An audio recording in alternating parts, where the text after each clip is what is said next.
Y por acá llegamos una vez más, medio tarde a la tendencia de tortas. En este caso tenemos una que es con los pedacitos de lámina de arroz. Acá lo que hago es primero marcar, ¿sí?, en los centímetros que yo voy a usar, más o menos cada tirita. Creo que la hice de 1,5 cm, 2 cm.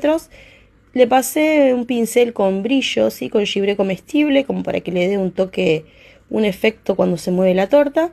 Y después lo que hice fue empezar a pegarlas una por una sobre la torta. Está con buttercream. El buttercream está frío, no frío del todo, la saqué un rato antes de la heladera para que pueda adherirse bien el papel.